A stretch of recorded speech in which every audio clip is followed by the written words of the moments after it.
माझ्या प्रिय बंधू आणि भगिनींनो, आज आपण प्रायश्चित्त काळातील चौथा रविवार साजरा करत आहोत आणि आजच्या रविवारला लेतारे रविवार, लेतारे संडे म्हणून समजलं जातं. जसं आगमन काळामध्ये 4 रविवार असतात ख्रिसमसच्या अगोदर आणि त्यातला तिसऱ्या रविवारी आपण गावदेते संडे, गावदेते रविवार म्हणून साजरा करतो, तसंच प्रायश्चित्त काळामध्ये देखील हा चौथा रविवार लेतारे, जॉयफुल संडे. प्रायश्चित्त काळामध्ये जॉयफुल म्हणजे थोडंसं संयम ठेवून आपण आपला फोकस, आपली दृष्टी प्रभू येशू ख्रिस्ताच्या दुःख सहन मरण आणि पुनरुत्थानावरती ठेवावी. आपलं मन भरकटू नये म्हणून विशेष करून आपल्याला ख्रिस्त सभा ह्या लेतारे रविवारद्वारे पुन्हा एकदा आपली दृष्टी तीक्ष्ण तेज करण्यासाठी बोलावत आहे. आजचे वचन निवांत बसा करणं आहे. वचन समजून घेणं, ते अंतःकरणात साठवून ठेवणं, त्याप्रमाणे जीवन जगण्याचा प्रयत्न करणं, त्याच्यासाठी एकाग्रता, चिंतन, रिफ्लेक्शन त्याची गरज असते. मोबाईल चालू असतील बंद ठेवा, सायलेंट मोडवरती ठेवा. मुलं बोलत असतील त्यांना शांत करा. आजचा विषय आहे आंधळेपणा आणि दृष्टी, प्रकाश आणि अंधकार, शारीरिक दृष्टी आणि आध्यात्मिक दृष्टी. अच्छा, वचनाकडे आपण थोडंसं लक्ष लावूया. पहिलं वाचन आम्ही ऐकलं शमूएलच्या पुस्तकातून आणि शमूएल संदेष्टाला परमेश्वर सांगतो, इशायाच्या घरी जा आणि त्याच्या मुलांपैकी एकाला तू राजा म्हणून, इस्रायल प्रजेचा राजा म्हणून अभिषिक्त कर. शमूएल इशायाच्या घरी जातो आणि इशाया आपल्या 7 मुलांना त्याच्यासमोर उभं करतो. प्रत्येक मुलगा एकापेक्षा चांगला होता, कलेत निपुण होता, हुशार होता, दिसायला चांगला होता, धिप्पाड होता, शूर होता. परंतु शमूएल म्हणतो की ह्या 7 मुलांपैकी देवानं राजा होण्यासाठी कोणालाही निवडलेलं नाही. आणि शमूएल म्हणतो की तुझा अजून एक मुलगा आहे का? आणि इशाय म्हणतो हो आहे, पण तो लहान आहे, तो मेंढरे चालत आहे शेतामध्ये, डोंगरामध्ये. शमूएल म्हणतो की त्याला घेऊन ये, तो आल्याशिवाय आम्ही खाणार नाही, पिणार नाही. आणि मग इशाय आपल्या छोट्या मुलाला म्हणजे दाविदाला घेऊन येतो आणि तिथं आल्याबरोबर शमूएल त्याच्या डोक्यावरती तेल ओतून त्याला इस्रायल प्रजेचा राजा नेमतो. आणि वचन आम्हाला सांगतं, त्याचा अभिषेक केल्यानंतर परमेश्वराचा आत्मा त्याच्यामध्ये जोराने संचार करू लागला, कार्य करू लागला. दुसरे वाचन आम्ही ऐकले एफेससच्या संत पौलाचे एफेसकरांस पाठवलेल्या पत्रातील वाचन आहे आणि त्याच्यामध्ये आम्ही ऐकतो प्रभू येशूने, संत पौल आम्हाला सांगत आहे की प्रभू येशूने तुम्हाला अंधारातून प्रकाशाची मुले बनवलेले आहे, म्हणून प्रकाशाच्या प्रजेसारखे चाला. प्रभूला काय संतोषकारक आहे ते पारखून घ्या. अंधाराच्या निष्फळ कर्माचे भागीदार होऊ नका, तर उलट त्याचा निषेध करा. शुभवर्तमानामध्ये आजचं जे वचन आम्ही ऐकलं, योहानाच्या शुभवर्तमानामध्ये जन्मांध माणसाला प्रभू येशू ख्रिस्त दृष्टी देतो. त्याचे अंधत्व पापामुळे नसून देवाच्या गौरवासाठी आहे, असे प्रभू येशू ख्रिस्त आपल्या शिष्यांना सांगतो. प्रभू येशू जगाचा प्रकाश आंधळ्या माणसाला दृष्टी देऊन त्याचे अंधकारमय जीवन प्रकाशमान करतो. माझ्या प्रियबंधू भगिनींनो, वाचनामध्ये आम्ही ऐकलं शारीरिक दृष्टी मिळाल्यानंतर जे लोक त्या आंधळ्या माणसाला ओळखत होते ते म्हणतात की ह्याला आम्ही ओळखत नाही. इतका मोठा चमत्कार करून देखील त्यांनी प्रभू येशू ख्रिस्ताला देखील ओळखलं नाही. उलट यहुदी शास्त्री आणि पुरुषांनी त्या आंधळ्या माणसाला जो बरा झाला होता त्याला आणि प्रभू येशू ख्रिस्ताला दोष देऊन त्याची चौकशी सुरू केली. आणि प्रभू येशू ख्रिस्त वचनाच्या शेवटी आम्हाला सांगतोय की ज्यांना दिसत नाही त्यांना दिसावे व ज्यांना दिसते त्यांनी आंधळे व्हावे, म्हणून मी ह्या जगात आलेलो आहे. तर माझ्या प्रिय बंधू भगिनींनो, पुन्हा एकदा वचनाकडे आम्ही वळूया. पहिल्या वचनामध्ये आम्ही बघतो परमेश्वराची पारख आणि माणसाची पारख. माणूस कशा प्रकारे पारख करतो, परमेश्वराची पारख करण्याची पद्धत कोणती आहे, अगदी जगावेगळी आहे. माणूस एखाद्या गोष्टीची पारख अगदी लक्ष देऊन करतो, विचार करून करतो. एखादी गोष्ट विकत घेण्यासाठी आम्ही बाजारात जातो, हातामध्ये घेणार, उलटं सुलटं बघणार, आहे की नाही चांगलं, प्रश्न विचारणार. त्याच्यानंतरच खात्री करून झाल्यानंतर आम्ही म्हणणार की ओके मला ही वस्तू घ्यायची आहे. अशी उचलून घेऊन येत नाही. आमची म्हणजे माणसाची पारख करण्याची पद्धत, आमचा मानवी दृष्टिकोन, मानवी दृष्टीने आमच्या डोळ्याने आम्ही पाहतो. आम्हाला पटलं तर आम्ही घेतो. आम्ही नेहमी विचार करतो की ही गोष्ट घेतल्यानंतर माझा काय लाभ होणार आहे, मला काय फायदा होणार आहे, ह्या वस्तूची उपयुक्तता माझ्यासाठी काय आहे, किंवा जी वस्तू मला पाहिजे किंवा जी व्यक्ती मला पाहिजे त्याचं बाह्य स्वरूप कसं आहे.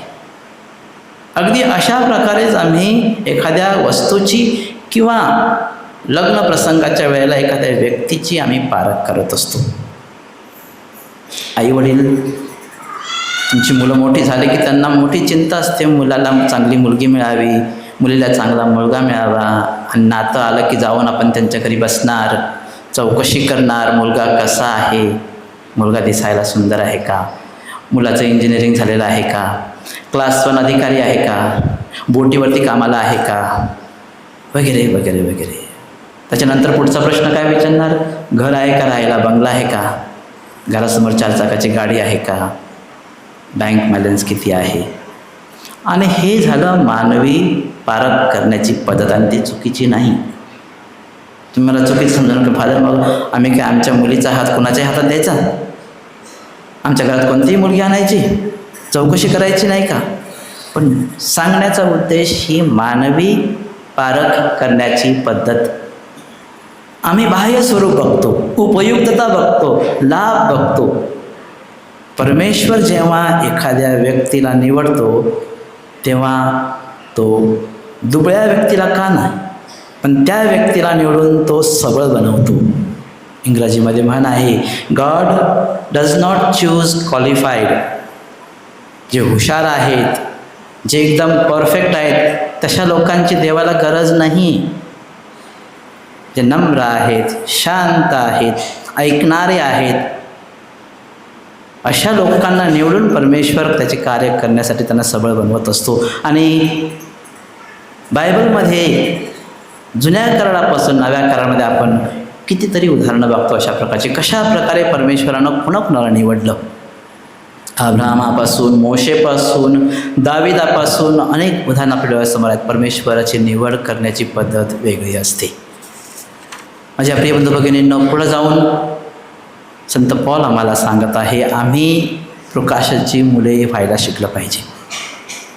परमेश्वराला संतोषकारक जीवन जगा असं संत पौल आम्हाला आवर्जून आज सांगत आहे. पापी जीवन, अंधकारमय जीवन देवाला संतोषकारक नाही. पापात राहून आम्ही स्वतःची फसवणूक करू शकत नाही.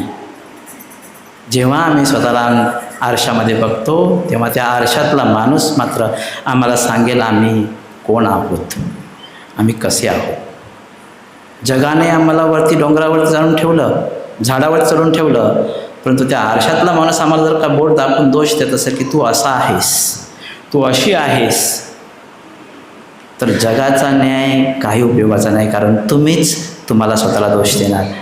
आणि म्हणून माझ्या प्रिय बंधू भगिनींनो, कधीकधी आम्ही स्वतःला खूप शहाणे समजतो.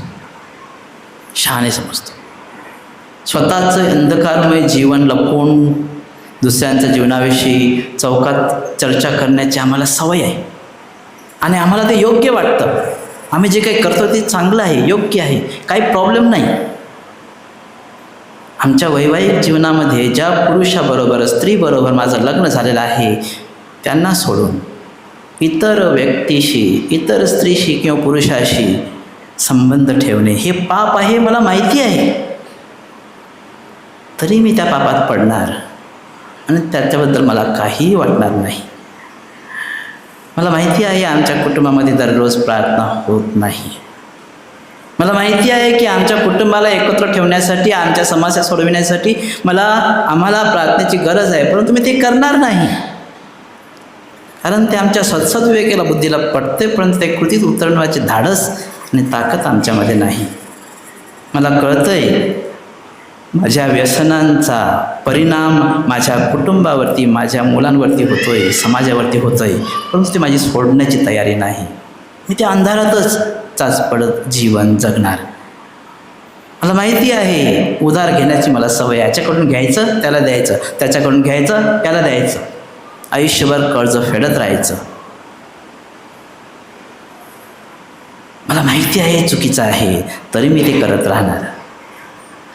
मला माहिती आहे माझ्या प्रिय बंधू भगिनींनो, माझ्याकडे जो मोबाईल आहे त्याचे व्यसन खूप वाईट आहे, तरी मी त्यात पडूनच राहणार, त्यातून बाहेर पडणार नाही.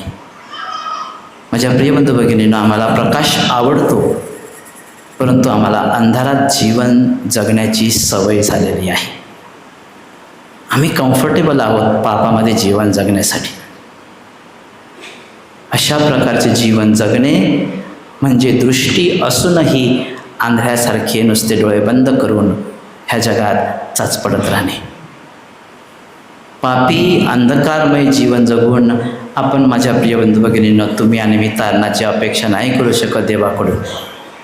आमच्या तारणासाठी आम्हाला अंधारातून प्रकाशात यावं लागणार आहे. आणि हा माझ्या प्रिय बंधू भगिनींनो जीवनातील सर्वात मोठा निर्णय आहे. अंधाराचा वीट येऊन अंधारातून बाहेर पडून पापाचा त्याग करून प्रकाशाची मुलं म्हणून जीवन जगणे, माझ्या प्रिय बंधू भगिनींनो, हा जीवनात मोठा परिवर्तनीय नियम आहे.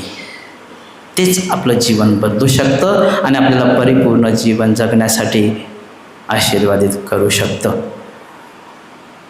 जर माझ्या प्रिय बंधू भगिनींनो प्रभू येशू ख्रिस्तामध्ये आम्हा सर्वांचा बाप्तिस्मा झालेला आहे, तर मग आमचा अभिषेक झालेला आहे.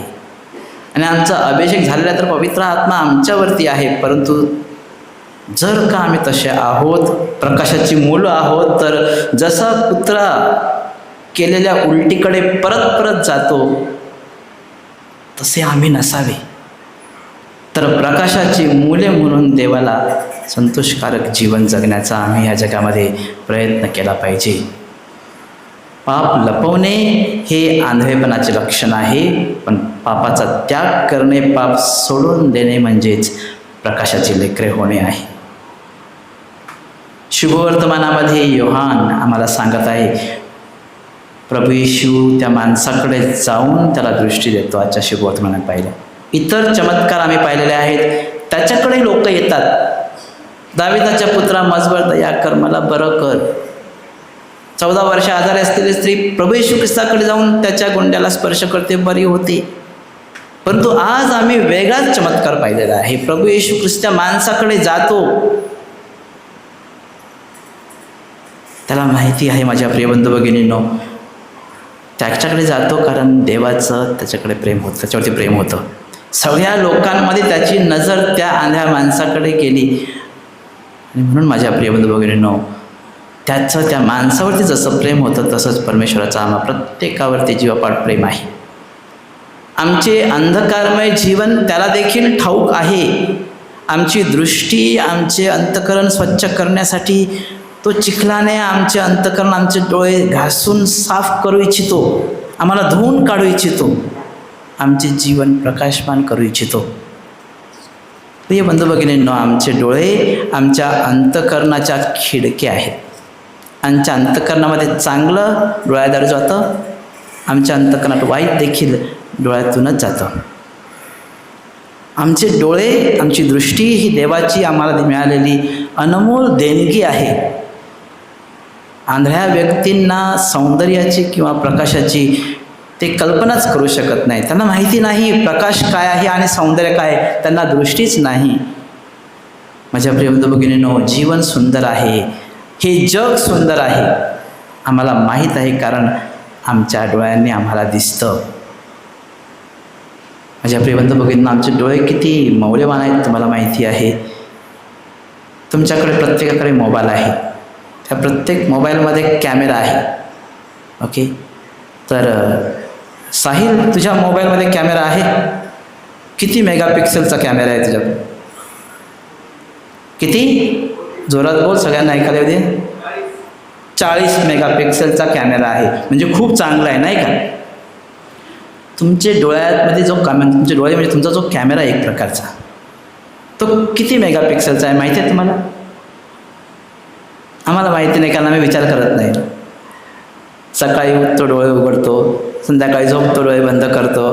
त्याच्या पलीकडे आम्हाला डोळ्याचं काय माहिती नाही. 560 मेगापिक्सेलचा कॅमेरा तुमच्या डोळ्यामध्ये देवानं लावलेला आहे. 560. आमच्या डोळ्याची किंमत आम्हाला माहिती नाही. जेव्हा डोळे म्हातारपण वाढत जातं आणि अंधुकपणे आमच्या जीवनामध्ये, ते आम्हाला कळतं डोळे किती महत्त्वाचे आहेत. 90% लोक वयाच्या 50 वर्षापर्यंत चष्मा लावतील.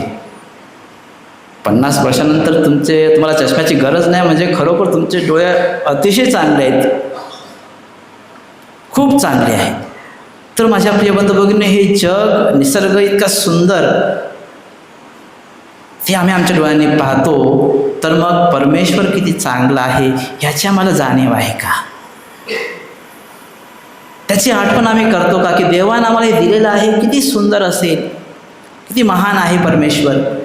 निसर्गातील सर्वात उत्तम असा माणूस माझ्या प्रिय बंधू भगिनींनो देवाने निर्माण केला, आणि त्या माणसाला हे जग पाहण्यासाठी डोळे दिले, आणि त्या माणसाला हे पाहण्यासाठी डोळे दिले. ही देवावरची आम्हा प्रत्येकावर असलेली अपार कृपा आहे.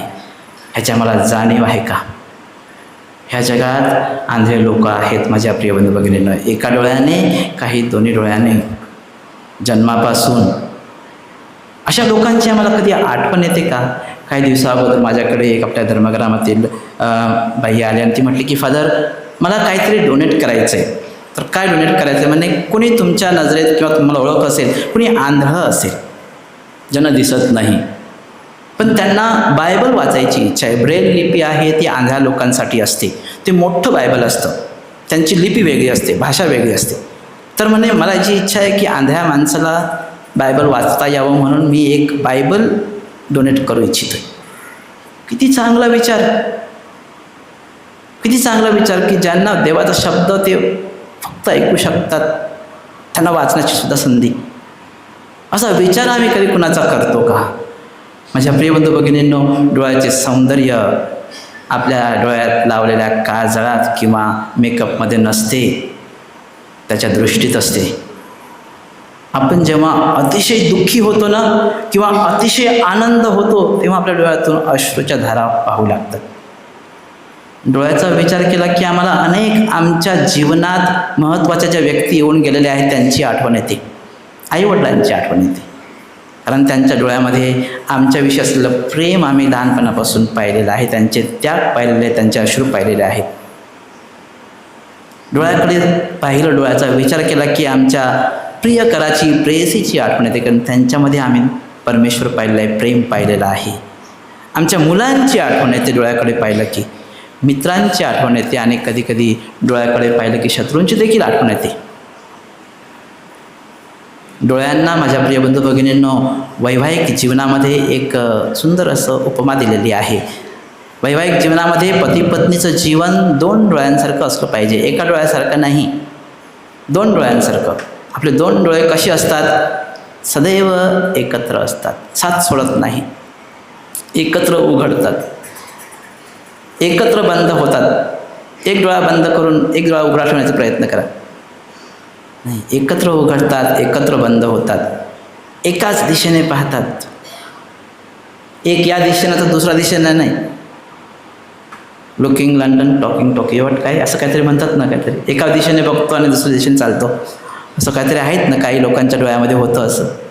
एकाच दिशेने पाहतात, एकाच दिशेने चालतात, दोघे रडतात एकत्र. रडताना एकच डोळा नाही रडत, आणि आनंदात देखील दोघेही डोळे चमकतात, चकाकतात. आणि वैवाहिक जीवन आमचं अगदी आमच्या दोन डोळ्यासारखं असलं पाहिजे.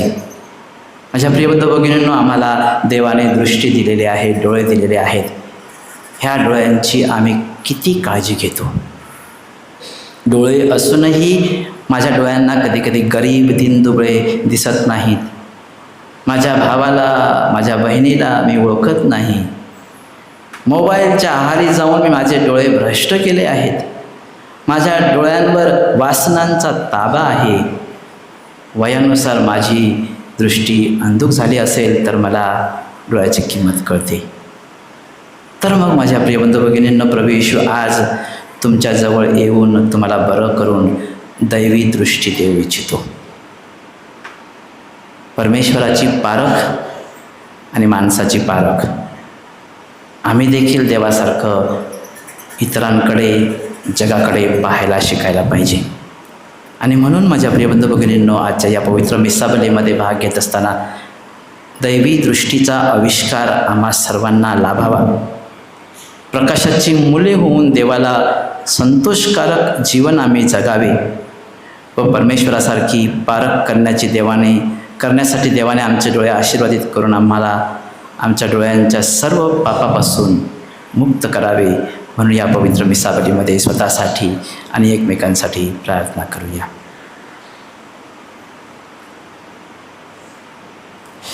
पिता आणि पुत्र आणि पवित्र आत्मा यांच्या नावे.